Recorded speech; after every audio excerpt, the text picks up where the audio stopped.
Hello students, आज मैं आपके साथ एक बहुत इंपॉर्टेंट बात को डिस्कस करने के लिए यहाँ पे हूँ। See we all know present corona scenario में हमें थोड़ा सा मेंस की डेट के लिए भी वेट करना पड़ रहा है, और अगर आप कैलकुलेट करें तो we still have 45 to 50 days in our hand, और मैक्सिमम सब्जेक्ट्स का सिलेबस आप एक राउंड पूरा कर चुकी हैं। Why not to avail this chance, इस अपॉर्चुनिटी को ग्रैब करने के लिए। जितने भी जेई एस्पायरेंट्स हैं उन सभी की अगर मैं बात करूं तो इस वक्त सबसे बड़ी चीज मेरे पास आ रही है, how to prepare your JEE Mains syllabus in approximately 45 days. उस विंडो में मैं किस तरह से जेई मेंस की पूरी प्रिपरेशन करूं, तो उसके लिए हर वक्त हमें एक बहुत अच्छी स्ट्रैटेजी की जरूरत है, मोटिवेटेड रहने की जरूरत है, end of course hard work चाहिए।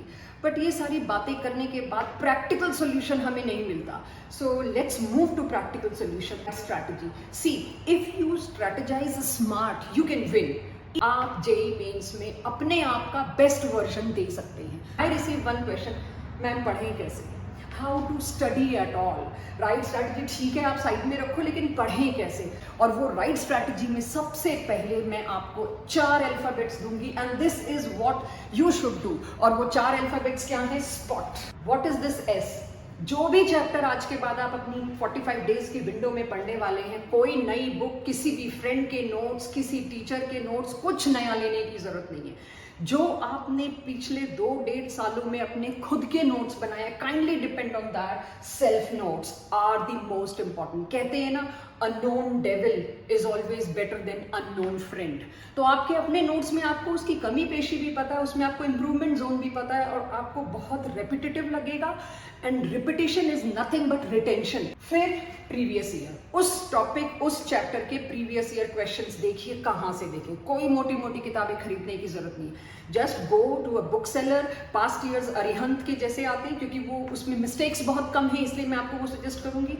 उसमें आप पिछले 17-18 सालों के क्वेश्चन बैंक देखिए, चैप्टर वाइज उसमें सेग्रीगेट किए, which is the best way right now for you. Then organise. What is this organise? आपने जो भी एक चैप्टर प्रिपेयर किया सेल्फ नोट से, उसके साथ के साथ एक बेबी नोट्स बनाइए। बेबी नोट्स 1 या 2 पेज के होंगे, जिसमें इंपॉर्टेंट फॉर्मूलाज या कोई ऐसी चीजें जो एंड डेट पे आपको देखनी जरूरी है, उसको किसी फाइल, फोल्डर, कॉपी में प्रॉपर ऑर्गेनाइज करके रखिए कि जब आप फुल लेंथ टेस्ट देंगे शायद आपको रिवाइज करनी पड़े। Then last and the most important is test. तो ये पूरा जो स्पॉट का असली है वो है टेस्ट। एक प्रॉपर इवैल्यूएटिव ऑथेंटिक लेवल का टेस्ट आपने जब तक उस चैप्टर का नहीं दिया, आप उसको क्लोजर नहीं दे सकते। So follow this spot for everything. Course कैसे कंप्लीट किया जाए?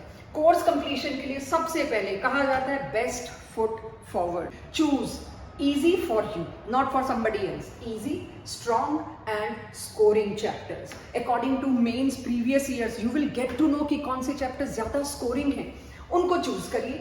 एग्जाम्पल के लिए केमिस्ट्री में atomic structure, periodicity, solid state, S block, chemical bonding, solution etcetera, इनकी कवरेज हर बार है। इनसे एक क्वेश्चन कंपल्सरी है, and they are of course easy. और किसी को इजी लगता है टर्म 2 का, +2 का सिलेबस या टर्म 1 का, cover that first in place of covering +1, so that आपके पास एक प्रिपेयर्ड चैप्टर्स का नंबर आ जाए। जो भी चैप्टर आप मैथ्स, फिजिक्स, केमिस्ट्री में चूज कर रहे हैं, उनको वही स्पॉट अप्लाई करिए। राइट। सेकेंड पार्ट, अब मैं डिफिकल्ट चैप्टर्स का क्या करूं? तो जो आपको डिफिकल्ट लगते हैं पार्ट्स में डिवाइड कर दीजिए। Divide it into 3 parts. Nomenclature और बेसिक्स को अलग रखिए, आइसोमेरिज्म को अलग दिन पे प्रिपेयर करिए, और इफेक्ट्स को, इलेक्ट्रॉनिक इफेक्ट्स को अलग दिन पे प्रिपेयर करिए। इक्विलिब्रियम, उसके भी आप 3 टुकड़े करिए।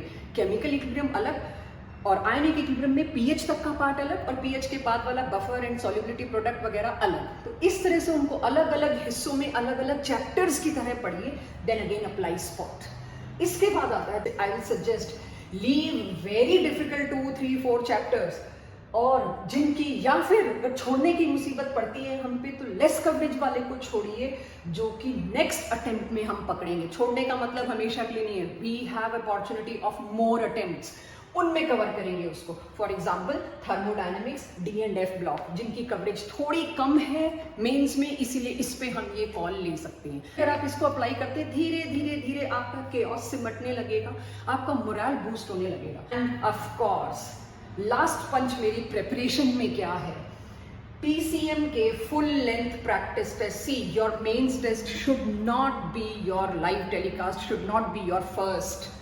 नेट प्रैक्टिस के बिना आप मैदान में नहीं उतर सकते हैं। कम से कम 8 shots, 8 PCM full length test जरूर दीजिए और सेम टाइम पे दीजिए जो स्लॉट आपको अलॉट होगा।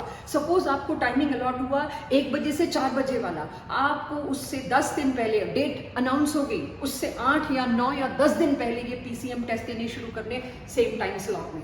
आपने अगर 1 से 4 का टाइम स्लॉट चूज किया हुआ, आपको वो स्लॉट मिला है, आपको रोज उसी 1 से 4 के बीच ही अपने घर पे अपने इंस्टीट्यूट्स में कहीं पर भी बैठ के प्रॉपर टाइमर के साथ वो टेस्ट देना, सो दैट आपकी बायोलॉजिकल क्लॉक भी उसी वक्त सेट हो। आप सबसे बड़ी बात है, a mind has its own mind. आपके इस दिमाग को कंट्रोल करना, माइंड सेट को कंट्रोल करना इस वक्त सबसे ज्यादा जरूरी है। किसी और को देख के आपको परेशान होने की जरूरत नहीं है, नर्वस होने की जरूरत नहीं है। What is going to make the difference is your own growth। आपका अपना ग्राफ कल से आज बेटर होना चाहिए। So follow these things, I can assure you आप अपना बेस्ट दे पाएंगे अगर आप इस तरह की स्ट्रैटेजी को प्लान करते हैं। So this is what I was interested to discuss. I hope it will benefit lot of you. Thank you.